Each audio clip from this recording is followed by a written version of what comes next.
Si vous pensiez avoir fait le tour de l'univers d'Harry Potter, eh bien, continuez à tourner. Ça risque de devenir intéressant. Sorciers, sorcières, étudiants en magie, bonsoir. Je tiens tout d'abord à vous souhaiter la bienvenue sur cette chaîne réservée aux sorciers. Une chaîne francophone, 100% magique, 100% Harry Potter. Pas de moldus, pas de faux semblants. Si je vous dis kit de papeterie caché dans une tour de Poudlard, une vague de vomissements le jour de la rentrée scolaire, ou un choix-peau parfois bien indécis, ça vous parle? Non? Alors suivez-moi et laissez-moi vous raconter 3 anecdotes magiques du monde des sorciers que vous ignorez très certainement. Commençons par le commencement.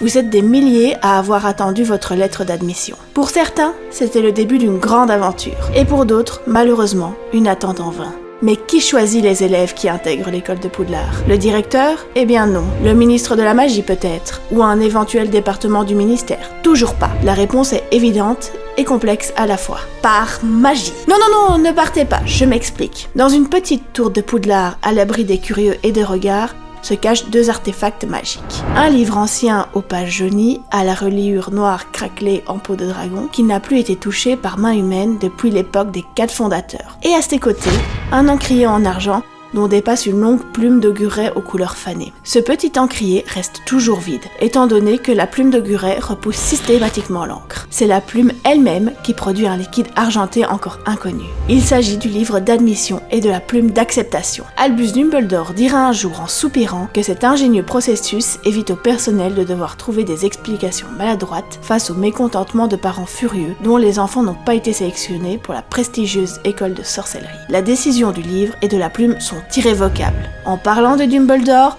de nombreux directeurs et de nombreuses directrices de Poudlard ont tenté durant leur carrière de pouvoir observer les 2 objets en action. Mais seuls quelques rares ont eu ce privilège. Celles et ceux qui ont pu l'observer s'accordent à dire que la plume est bien plus clémente que le livre. Car celle-ci a une sensibilité telle que la moindre bouffée de magie apparaissant chez un enfant l'actionne. Cependant, elle reste face à un livre résolument clos. Ce dernier est bien plus difficile à convaincre et peut se refermer violemment à l'approche de la plume. Il ne s'ouvrira qu'avec une preuve indéniable et significative que l'enfant possède bien un potentiel magique. Un des exemples les plus évocateurs est celui du 30 juillet 1980, lorsque le petit Neville Londubat vit le jour. La plume tenta d'écrire son nom dans le livre et celui-ci se referma brusquement. Ce n'est qu'à l'âge de 8 ans, lorsque Neville survécut à une chute mortelle, que le livre accepta finalement d'ouvrir ses pages pour y inscrire le nom de l'enfant. Si le livre se montre si sévère, c'est principalement pour éviter les erreurs en inscrivant malencontreusement des enfants craquemolles. Il est important que vous sachiez qu'à la naissance, les nourrissons des parents sorciers conservent souvent une aura magique leur provenant de leurs parents, qui finit par disparaître avec le temps si l'enfant est un craquemolle. Grâce à l'extrême vigilance du livre et la sensibilité de la plume, ces 2 objets sont loin d'avoir révélé leur secret, car aucun de ceux et celles qui ont des connaissances sur ce genre de magie puissante et tenace n'ont encore réussi à décoder tous les mystères de leur fonctionnement.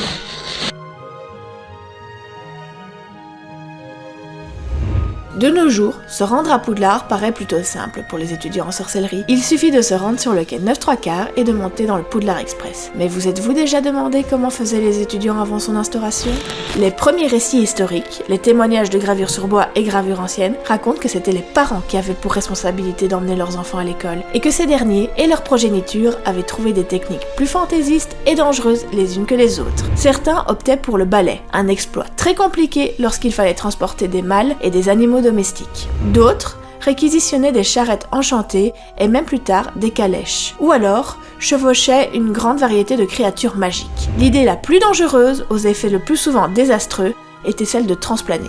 Car vous le savez, les terres de Poudlard et l'école elle-même sont protégées par des sorts anti-transplanage. Jusqu'alors, les rentrées scolaires étaient très chaotiques et désorganisées. D'une part, un grand nombre de moldus ont été témoins de sorciers voyageant vers le nord. Et de l'autre, de nombreux accidents liés à ces différents modes de transport magique ont été déplorés. À ce stade, il devint urgent de trouver un moyen plus sûr et discret de transporter des centaines d'enfants sorciers de toute la Grande-Bretagne à Poudlard. C'est après l'instauration du Code international du secret magique de 1692 que le ministère de la magie décida d'installer des porte-loins un peu partout dans le royaume, afin que chaque élève dispose d'un point de collecte dans sa région, l'amenant à Poudlard.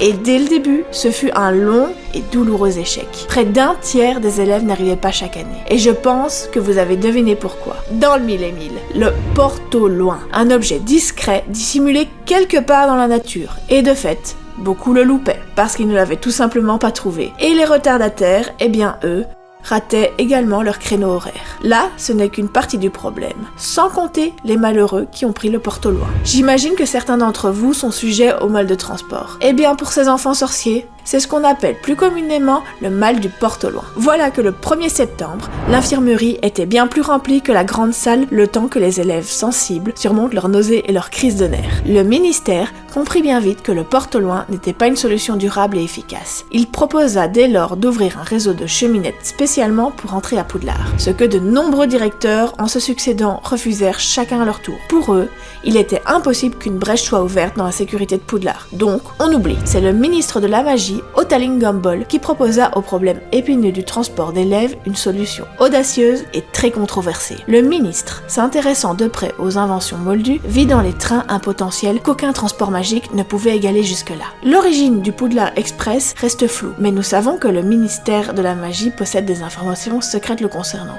Bon, pas si secrète au final, car nous savons que l'opération pour la réquisition de la célèbre locomotive rouge et de ses wagons demanda des sortilèges d'amnésie en masse. Pas moins de 167 sorts lancés, Merlin, ainsi que le plus grand sort de dissimulation jamais réalisé en Grande-Bretagne. C'est ainsi que le lendemain de cette grande opération, une étincelante locomotive rouge à vapeur vit le jour à Préolard, et étonnèrent au passage les villageois qui ne s'étaient pas rendus compte que le village possédait une gare. Mais ne poussez pas la réflexion bien plus loin, car ils avaient le sentiment dérangeant d'avoir égaré quelque chose d'important. Poudlard Express était né, mais il dut subir plusieurs modifications magiques avant sa réelle mise en service en tant que transport scolaire. Vous pensez bien que de nombreuses familles de sang pur furent scandalisées d'envoyer leurs enfants en transport moldu. Ils trouvèrent l'idée dangereuse, insalubre et dégradante. Malgré leur mécontentement, le ministère décréta le Poudlard Express obligatoire, sans quoi les élèves n'iraient tout simplement pas à Poudlard. De fait, les objections furent rapidement réduites au silence. Comme dernier point, je voulais un fait marquant de l'entrée des élèves à Poudlard. Et c'est tout naturellement que je me suis tournée vers la célèbre cérémonie de répartition. Et qui dit répartition, dit choix-peau. La légende raconte qu'il aurait appartenu à Godric Gryffondor, tout comme l'épée du même nom, et qu'il aurait été ensorcelé par les 4 fondateurs, afin que chaque élève soit réparti équitablement dans chacune des maisons. De fait, notre choix-peau adoré est un des objets ensorcelés les plus intelligents. Non seulement il contient littéralement l'intelligence des 4 fondateurs, il est doté de la parole, et en plus est doué pour la légilimancie. Et pas tant non, il peut donc deviner l'humeur et le potentiel du porteur et peut également répondre à ses pensées. Par contre, le choix-peau peut se montrer têtu, même très têtu. Il est connu pour ne jamais admettre qu'il a fait une erreur lors de la répartition d'un élève. Même si entre nous, il a déjà fait quelques erreurs impressionnantes de jugement durant ses siècles d'utilisation. Et il est arrivé à Poudlard de trouver un serpentard altruiste, un cerf d'aigle ratant tous ses examens, un pouf-souffle paresseux mais présentant un don académique ou encore un Gryffondor faisant preuve de lâcheté. Ce genre d'erreurs sont principalement faites lorsque le choix-peau hésite entre 2 maisons pour un élève. Pour approfondir cette indécision du choix-peau, j'ai envie de vous demander si vous connaissez le terme Hatstall.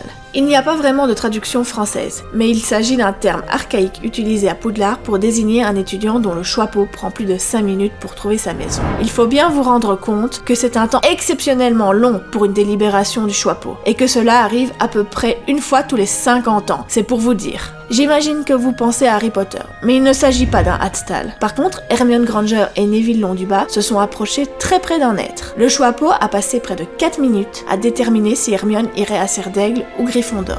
Dans le cas de Neville, le choix-peau avait pris la décision de l'envoyer à Gryffondor. Mais Neville, intimidé par la maison reconnue pour son courage, avait demandé d'être envoyé à Poufsouffle. S'ensuivit une querelle silencieuse, s'approchant également des 4 minutes, qui se termina par une victoire du choix-peau qui l'envoya à Gryffondor. Et quel bon choix! Je tiens quand même à préciser qu'Harry Potter a connu personnellement 2 Hatstall. La première n'était autre que sa directrice de maison, Minerva McGonagall. Le choix-peau a pris pour elle 5 minutes et demie pour choisir entre Cerf d'Aigle et Gryffondor. Le deuxième connu par Harry fut Peter Pettigrew, placé à Gryffondor, après une très longue délibération du choix-peau. Bon choix ou mauvais choix, à vous d'en débattre dans les commentaires.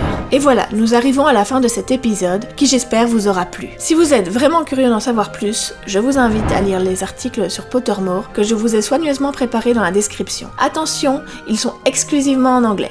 Je vous invite avec joie à faire partie de mon coven en vous abonnant et en me suivant sur les réseaux sociaux. Et également à faire fuir les détraqueurs en lâchant votre expecto patro like, ce serait vraiment trop cool. Sorciers, sorcières, étudiants en magie, au revoir.